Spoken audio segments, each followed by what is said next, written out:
Kellyanne Conway, counselor to the president, joins us now. She's done such a great job over this tumultuous time, and it's just great to talk to her, as always. Kellyanne, come on, admit it. You're anonymous. You wrote it. Come on. It's a big spoof. Come on. Fess up on the Laura Ingraham Show. I am anything but anonymous, just like you. And, look, cowards, I keep saying cowards are like criminals. They eventually suss themselves out because they brag to the wrong person. Hey, it was really me, wink, wink. But I'm with you, Laura, and I'm not necessarily in the majority, but I'm with you, which is why are we elevating this person? Right. Why are we pretending they have the courage or the moxie or the skill set of those of us who speak often and freely about all the gains you've mentioned? I cannot agree more that the mainstream media, and they know how I feel, biased coverage is one thing, but incomplete coverage is quite another. If you are not providing Americans with the news they can use day in and day out, giving them the facts and the figures that affect their lives, you're really not doing your job completely. So you mentioned the wage growth. You mentioned the unemployment numbers, the GDP. Let's also talk about the fact that wages are growing fastest pace in 9 years. Layoffs have reached a half-century low. What about the manufacturers? They could not be any happier. The ISM, the manufacturer survey, tops in 14 years. They say that there's just the fastest pace for manufacturing growth in 14 years. 100,000 new logging and mining jobs created since President Trump took office. Over 300,000 construction, 400,000 manufacturing. Why is all this important? Those were the forgotten men and forgotten women. Those are the blue-collar workers. Hillary Clinton promised to put coal mining out of business. And this president has gone ahead and had a net creation in those jobs.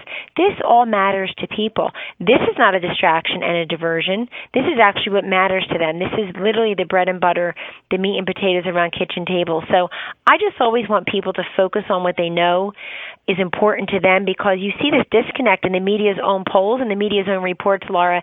So if you look at the CNN polls or the Fox News polls or the MSNBC poll, anybody's polls, and then you listen to what people are telling America is important to them, that is not what America just told them is important to them. They're not even making good by their own public opinion polling.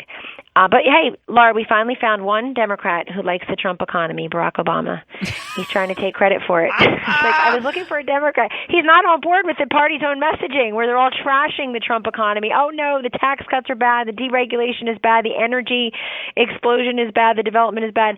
He's saying, no, it's great, and it was all because of me, which, of course, is not true. And let's review. He may have gotten elected twice, but, boy, did his party get an old-fashioned shellacking on his watch in the state houses, the state legislatures, the governor's mansion, certainly in the House and the Senate, because of his policies.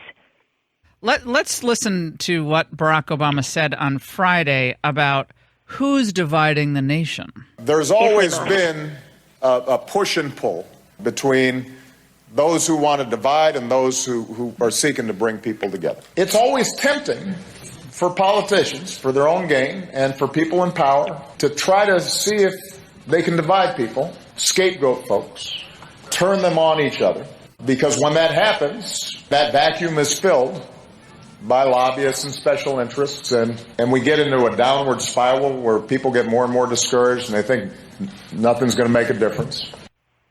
Your reaction to that?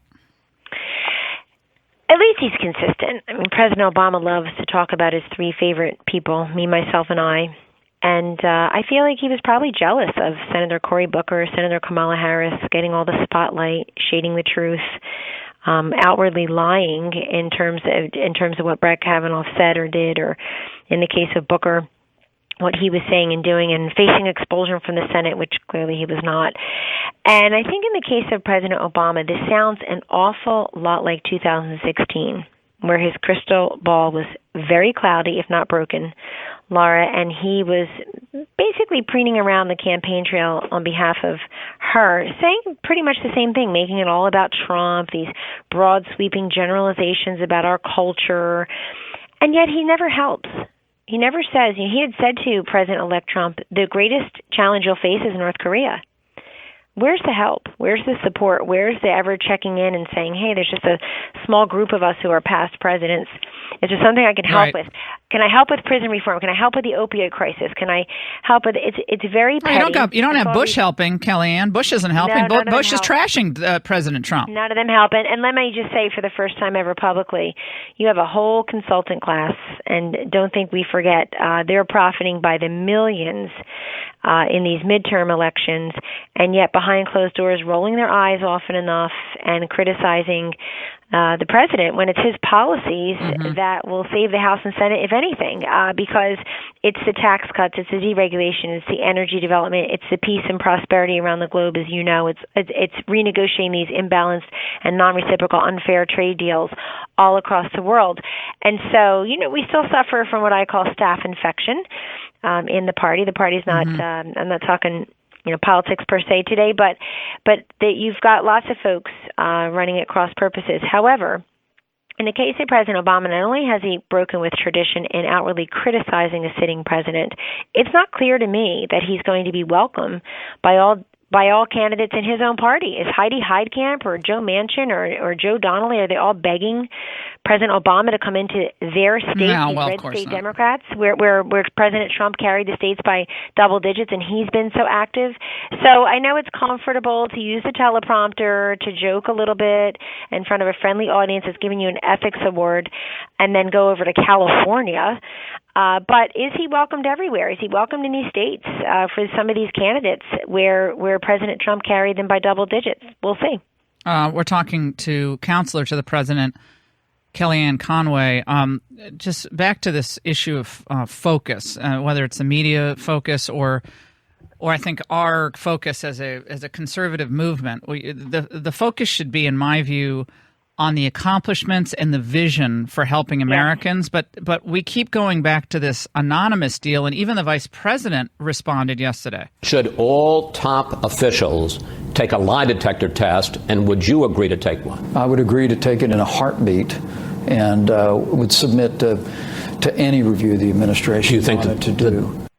Well, what is your sense on? Do you think this is a good idea to keep this narrative going, Kellyanne, on the anonymous? I was early. I'm actually, Laura, the first place I ever addressed this was on your TV show last week, and I said I wouldn't elevate this person.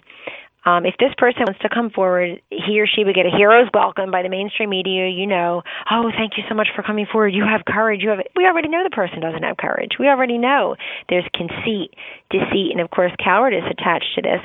But also when people say who, there's part of me at this point just says, who cares? In other words, if this person is trying to, quote, actively subvert parts of the president's agenda, clearly he or she is not in charge of the economy. You failed to subvert the president's agenda there. We have a booming economy of growth, labor, and wages. Is this person trying to subvert what the president's doing on the deregulatory front, what he's trying to do and pulling us out of the horrible Iran deal and bringing peace to the Middle East and punishing Assad when he gasses his people not once but twice, expelling and sanctioning Russians from this country? Is this person trying to subvert the president's agenda when he pulls out of the Paris Accords? They failed then. Is this a pro-abortion person who doesn't like the fact that we have the most pro-life president in our nation's history? They failed miserably. So what exactly are they trying to subvert? Because I fail to see this success. So why are we elevating somebody who is really flying, not only is cowardly, but is flying in the face of the progress that this president it shouldn't be in the administration. How do these people get hired? No question. How do these people get hired? I don't know who this person is, as you know, and I really do push back on, there are dozens and dozens. If there are, then they're holdovers, or they're secretly or outwardly or proudly never-Trumpers. And by the way, never-Trumpers were people not who would never support Trump or never work for him. Laura, remember, the never-Trumpers were people who said he'll never make it. Anna Navarro. I'm sure he doesn't. And so there's a whole list of them. I don't need to name names, but in this case, because there's the never-Trumper, they're profiting handsomely by being never-Trumpers now with the snark and the bark everywhere. And snark there are so and the many bark. of them. I love that. That sounds like a good name of a bar, Kellyanne. Snark and bark. Snark and bark. But you can have it. I'm not even naming names and attributing that to any one person because, again, why elevate them? But they've got their book deals. They go on late night TV. They get speeches. speech fees, They're but they're so doing boring, nothing though. to help this. But that's the thing. They're so boring. Again, I thought President Trump put it best the other day when somebody asked him, or he volunteered his view on President Obama reemerging after there's a report today that he and his wife are now worth 30 times what they were worth when he got into the office. But they really are for the people. That President Trump said he just fell asleep. He thinks President what do you Obama think of really goes to sleep. Kellyanne? Sorry to interrupt, but we got to let you go. But one more question: what do you think of Nikki Haley's piece in the Washington Post? When I challenge the president, I do it directly. My anonymous colleague should have too. I don't know. Apparently, there was some. The president reportedly did not. I can't imagine the president would have loved to see that column, just because we don't need to hear about how Nikki Haley disagrees or challenges the president. That should all be private to me.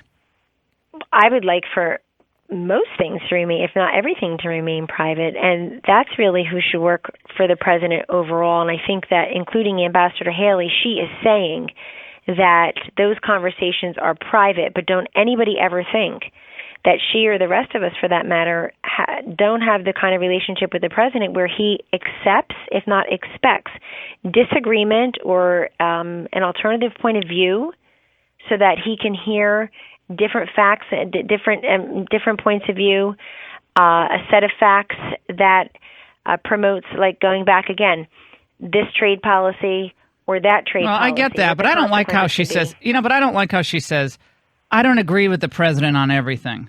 When there is disagreement, there's a right way. I don't know. I just, like, when I was working for Reagan, I couldn't imagine seeing a comment like that attributed to a cabinet official.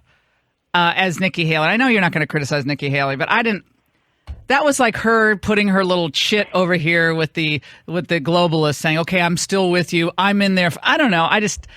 I'm old fashioned that way. I'm like Italian. You keep it in the family. I don't like that. I am Italian as well, but she's doing a great job at the UN, and she's going to represent us in New York tomorrow on 9/11, while the president goes to Shanksville and the vice president goes to the Pentagon, and obviously UNGA is later this month. But again, I want to reinforce something she said, which is very important, which we all know to be true here, and that is that the president really does take into account differing points of view, different people's opinions. I love that. That's great. A true leader. That's a comfortable leader. But he knows ultimately, Laura, and I know, I wasn't elected to anything. Donald Trump and Mike Pence are the only two people in the building elected to anything. So he ultimately makes those decisions, but not before he doesn't sort of mix it up around the Oval Office desk and ask people their different opinions and look at the facts and the figures in front of him and make a decision. Kellyanne Conway, it is so great to check in with you. Thank you so much. We'll see you on TV soon as well. It was great to have you on last week.